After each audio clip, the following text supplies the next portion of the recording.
I'm not in ministry. What do Timothy and I have in common?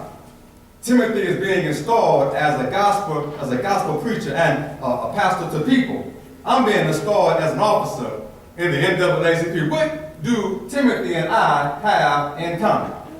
Well, I'm glad you asked. I'm so glad that you asked. Remember that ministry at its basic level, its basic definition means to do what? To serve. It means to serve. Yeah. And it means to serve in such a way that you make people's lives better. Isn't what our master was all about? Our Savior, Jesus Christ, that's what he was all about, making people's lives better. He would open blinded eyes, he would visit the sick, he would heal those who were hurting because he simply cared for them. And the last time I checked, the NAACP exists to help those who are left out, lost, and lonely. Last time I checked, the NAACP exists to help those who are facing injustices, to help fight against those injustices and bring righteousness into play. The last time I checked, the NAACP exists to help those who can't help themselves and to fight for those who can't fight for themselves. So, in case nobody told you, NAACP officers, welcome to the ministry.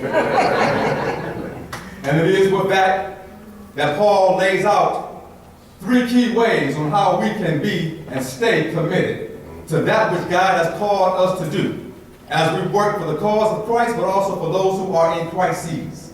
Here's what he says, verse 7, the first part, Paul says, look, in order for you to stay committed, you must develop your faith. Here's what he says. He says, I have fought the good fight. That's right. I have fought the good fight. God has a sense of humor. When God wants to help you develop your faith, he puts you in a fight. Paul here insinuates that whenever you want to fight for somebody else, whenever you want to put your life on the line to help benefit the life of others, you have a tendency to get some pushback, which means you're going to be in a fight because somebody does not want that to happen.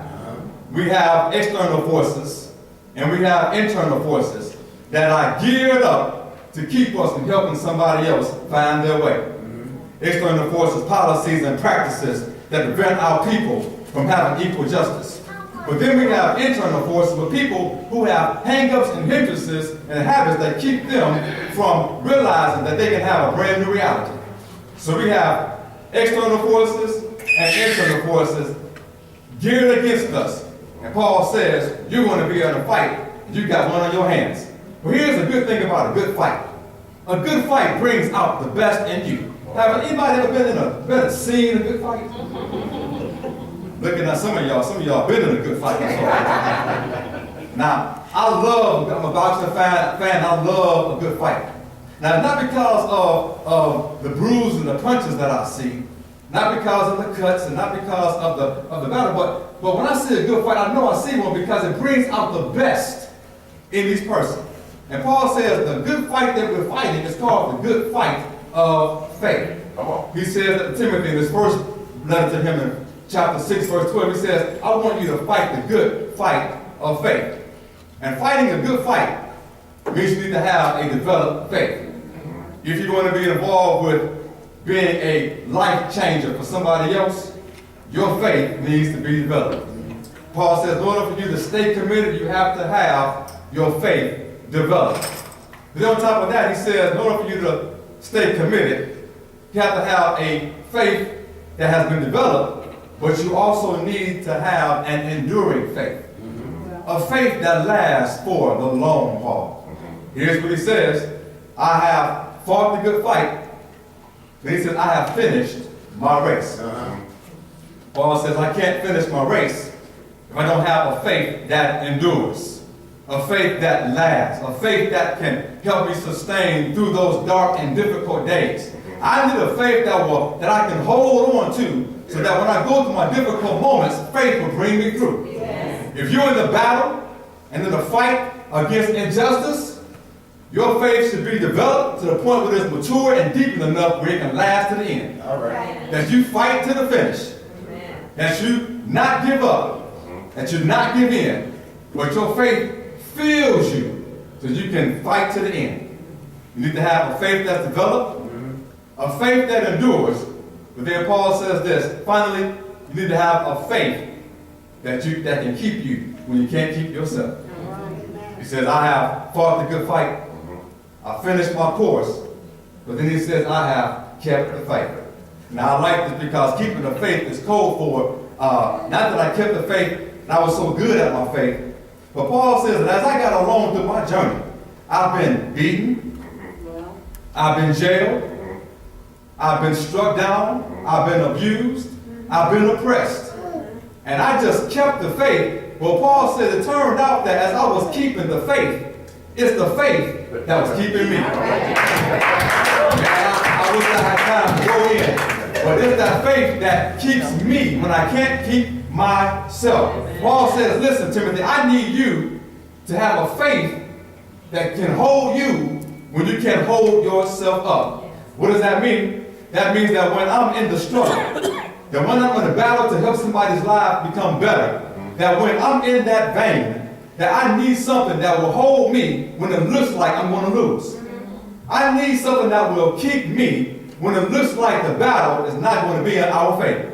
I need something that will keep me when it looks like all hope is lost. There it is. Paul says you got to have a faith, man, that will hold you when you can't hold yourself. You need a faith, woman, that will keep you when you can't keep yourself. Now I like this because what Paul implies here is that this faith that we have will keep us to the point where we are not alone in this battle of making somebody else's life better. Sometimes it can be a lonely journey because it gets hard, it gets difficult. The mountain is high and the valley is low. And to go through that experience sometimes can be hard pressed against us. And it seems like every now and then we're alone. Yes. But faith says, no, you're not alone. You know, the old folks would say, faith act like a thing is so, even when it ain't so. You know what Hebrews says about faith? Faith is the substance of things hoped for and evidence of things not seen. Paul says, in other words, you all who are being installed today, as you are in this journey, as you are in this fight, you are not alone. Right. And because you're not alone, you can make it. It's going to get dark sometimes, but you can make it. The struggle is going to be hard sometimes, but you can press through it. Because the Lord is on your side. And with the Lord being on your side, anything is possible if you believe. I was thinking about how I could end this message the other day. I was going through different ideas, and the other night, my 4-year-old son couldn't sleep because actually he was so excited about being out of school that he stayed up the whole day and went past his nap time. And you know what happens with that, when that comes down. When you sleep past your nap time, that means that most likely when he does fall asleep, he wakes back up too late and then he can't fall back asleep when it's time to go to bed. And so my son Leland was up all night long one night, and so he was making noise and tossing and turning when he finally went to bed. And so I went to go see him, and I said, Leland, you okay? He just said, yeah. Then he said, I want some milk. I said, okay, son, let's go downstairs and get some milk. And we got some milk, and this rejuvenated him because he got up and he started talking and walking around. I said, okay, son, it's time to go back to bed. And so we get back upstairs in his bedroom. He gets back in the bed, and he wants to have a full-blown conversation. It's about 11 o'clock now, and I'm tired, and so, son, listen, I'll lay down here next to you on the floor, and we'll fall asleep together. And he said, okay, we can do that.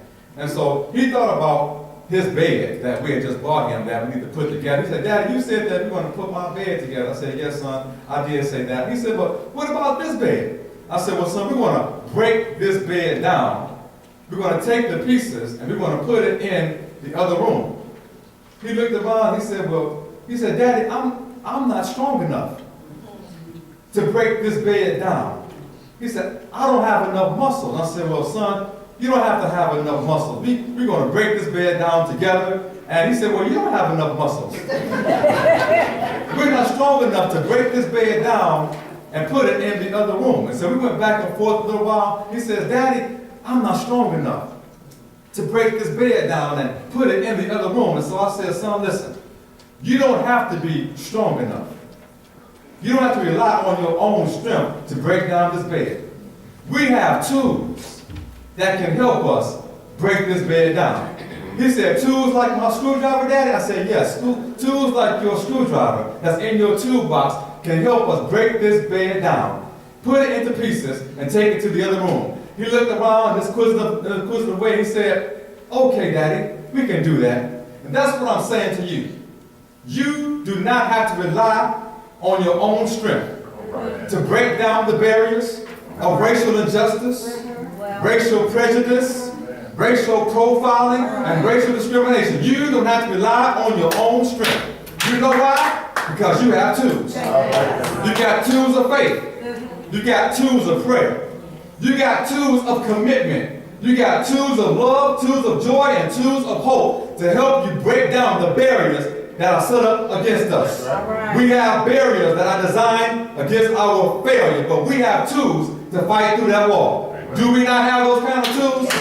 Do we not have those kind of tools? Because we are not alone. We can do anything but fail. Because with Christ on our side, all things are possible. My daddy would say it like this: I've seen the lightning flashing, and I've heard the thunder roll, and I felt sin breakers dashing, trying to conquer my soul, but I heard the voice of Jesus bidding me still to fight on, work on, pray on, because he promised never to leave me. No, never alone. Never to leave me alone. No, never alone. And because I'm not alone, I can do all things through Christ who strengthens me. Right. Amen. Go ahead. Amen. Go ahead. That's all right.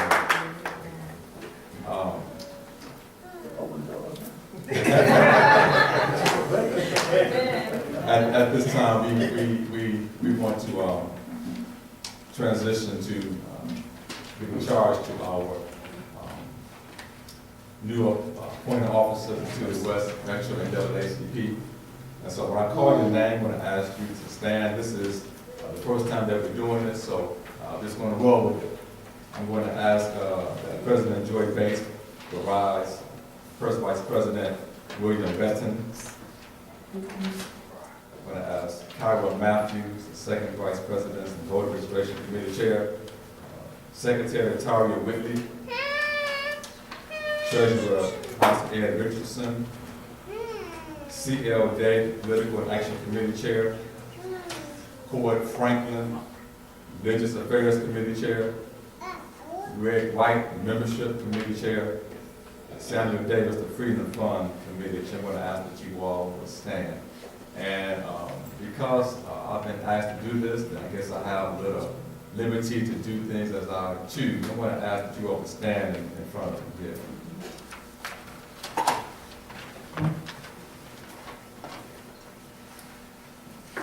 If you are able. And I want to, first of all, just to thank you for allowing me to stand in this place, to have this privilege. I have three simple charges as you embark upon this critical task during this time of crisis, and these yet to be United States of America. Bringing justice and bringing equality to those who are oppressed and distressed and despondent and or marginalized. I want to give you three charges to help you on your way. The first charge is this: I charge you, beloved, in the presence of these witnesses and God Almighty, that you first of all hold to the principles and the tenets and the practices, the mores and ethics of the NAACP. Next year, God willing, February 12th, NAACP will be 11 decades, 110 years of age. That means that there has been a long history of folk who have walked in your shoes, providing leadership in an ethical and in a committed way. I'm going to encourage you and charge you to walk in that same line. The second charge, beloved, is that the NAACP is only as strong as its members and its leadership. So the second charge that I have for you is this: I charge you, as you are committed to the NAACP, I charge you to be committed to each other, to support each other, to love each other, to hold each other up, to fight fairly, to to disagree without being disagreeable. Because all of you who are leaders, you are there because you have minds, you have ideas. But I'm asking you and charging you all to support each other and to work in harmony. Remember, you are in community with each other, not in competition with each other. You can disagree without being disagreeable. So I charge you, beloved, to commit to each other. Hold one another up. That's the second charge. The third charge is kind of unusual. I charge you to harness the drum major instinct that the Reverend Dr. King talked about.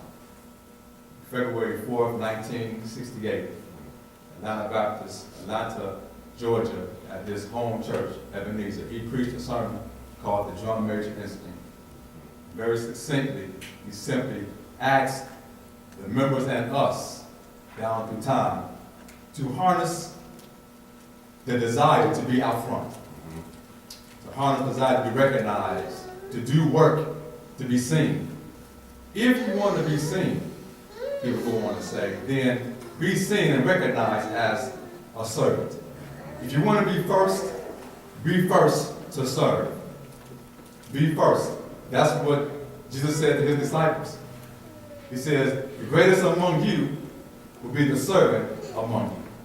Serve each other, serve our people, serve each other. That is your charge. I commend that charge to you. I'm going to ask that there are other members of the NAACP, that are local members, that you will please also stand.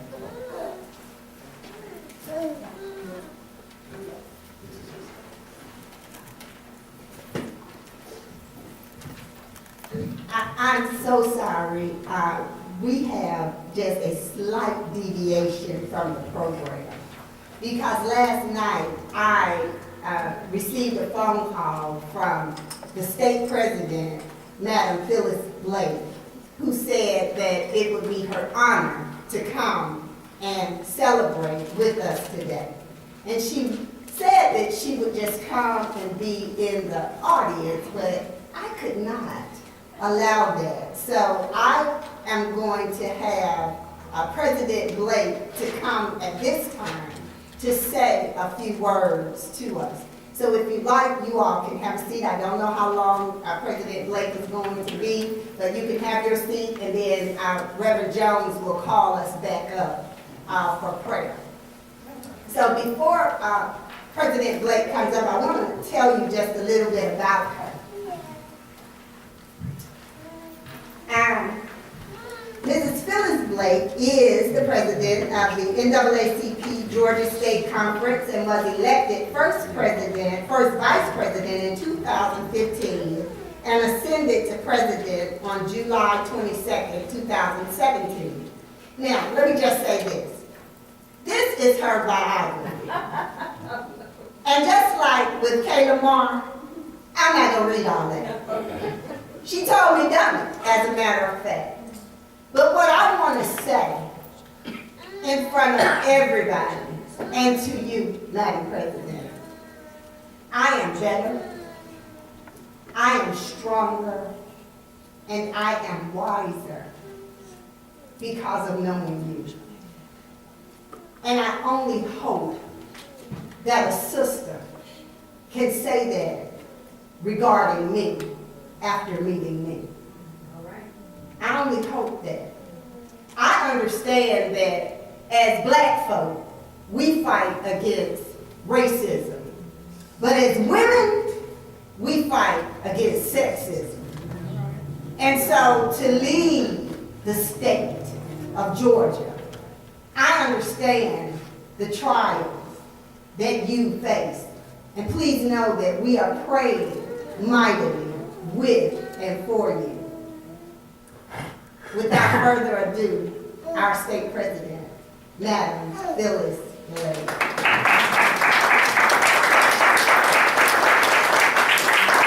I'm humbled. Thank you so very much, President Bates. It is my pleasure to be here. A special recognition to the Pastors Ed and Lasagna Richardson, thank you so much for allowing us to meet here in your sanctuary. And what an awesome message from Reverend Jones. I mean, I applied everything to what he had to say to what I am going through at this very moment. So we must be committed, and I truly, truly appreciate the message. But most of all, I had an opportunity to read your president, President Bates' resume, a bio. And boy, you have a very impressive leader with a lot of leadership skills already. And she is providing service to others. So in everything that Reverend Jones had to say, she has experienced it. So I know this unit will rise and do everything that it can possibly do to meet the mission and goals of the NAACP. So we are just so happy to see you being reorganized, elected officers, because I've been working with you for quite some time over the past 10 to 12 years, off and on. So you're finally organized under great leadership, great officers, and I know that you are going to follow our guidelines, our procedures, attend our training, our quarterly meetings, our state convention, our national convention. And you are going to do great things in Douglas and Paulding County. I would also like to mention at this time, one of my executive committee members is also in attendance here, and she lives in Douglas County, and that's India Sims. Would you please stand? She is the chairperson of our relationship committee and has been that for quite some years. And we appreciate her service to the communities throughout the state of Georgia. And yes, we are challenged. Yes, every day we fight injustices. And yes, we are fighting voter suppression now. And we are trying to get, we've invited the new Secretary of State to a forum where we will express what we would like to see done in the next elections. I was going to say the 2019, but all elections in the future.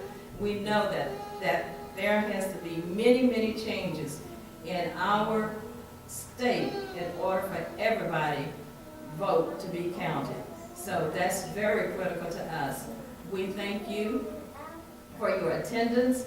We look forward to you coming to our meetings, and by all means, keep us in your prayers. And as Reverend Jones said, in February the 12th of 2019, we will be celebrating 110 years. So we've been around, and we have lots of resources to use in order to do the very best job we can as we commit to serving the NAACP. So thank you so very much, and you have a dynamic leader and is not afraid to call and ask questions, and that's okay.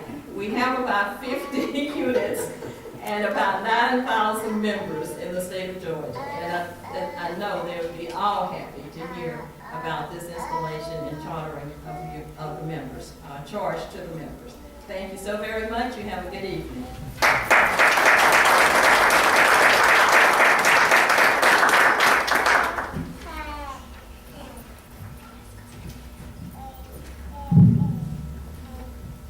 Point to this, you can just stand where you are, wherever you are, just stay where you are. I'm going to ask if there are other members of the NAACP, local or national or statewide, you will also please stand. I'm going to ask if you are here supporting one of these fine persons in leadership, would you please stand?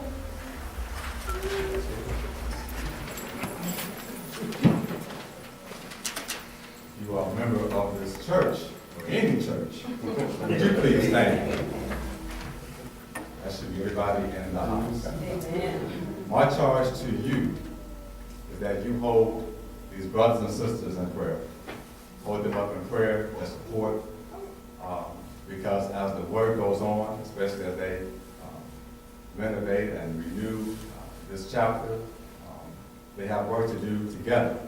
And oftentimes when we work together, we have to work through each other's personalities. We have to work through each other's understanding of what the task is before us.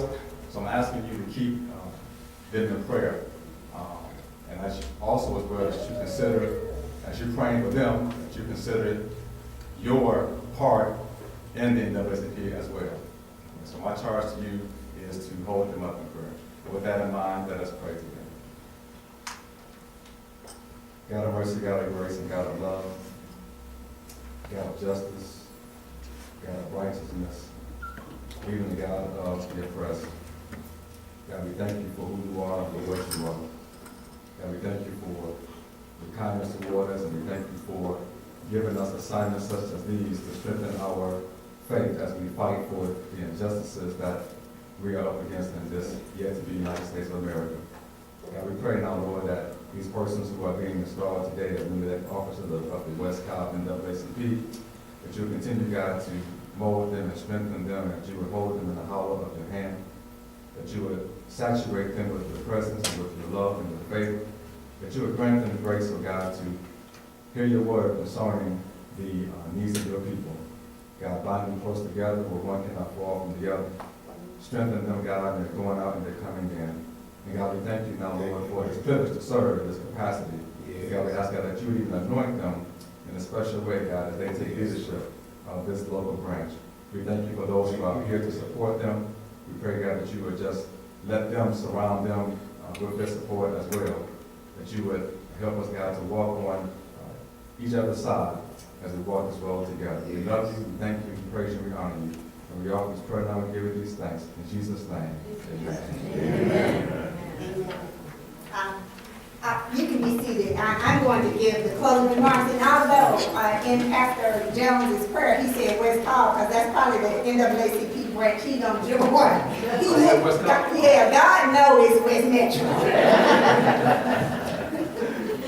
Wow, I stand amazed. I just really stand amazed. And I just want to give just a few words. I am grateful for you, Madam President, and for you, my brother, for coming and sharing with us today. And all of our families and friends, thank you all for coming. We appreciate you thinking it not robbery to give up your time.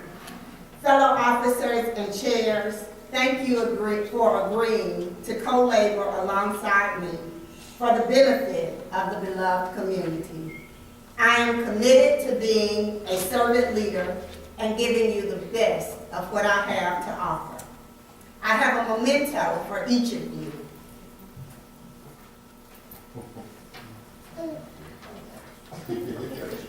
And it is the Ubuntu. And it says, I am because we are. We are because I am. I am a community servant. I possess the tools for service. My ears hear for the community.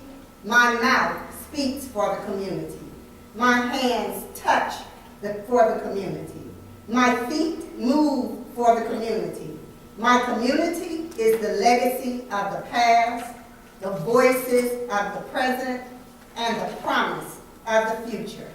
You all are installed for service for the West Metro NAACP year 2019-2020, and I present this to you this day, December 30th.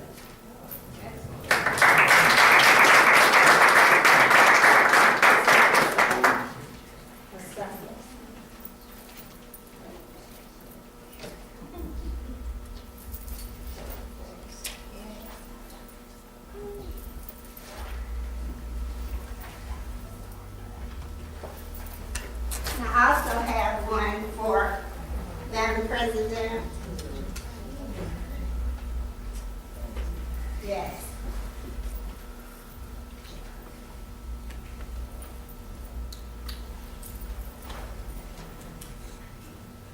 And my brother. Thank you. And then finally, when things get tough for us, and they will, we know that because the enemy is busy. Let's remember today and be encouraged. Members and guests, thank you for coming in to share in our installation and being a witness of what God is doing. Please know we need you beyond today.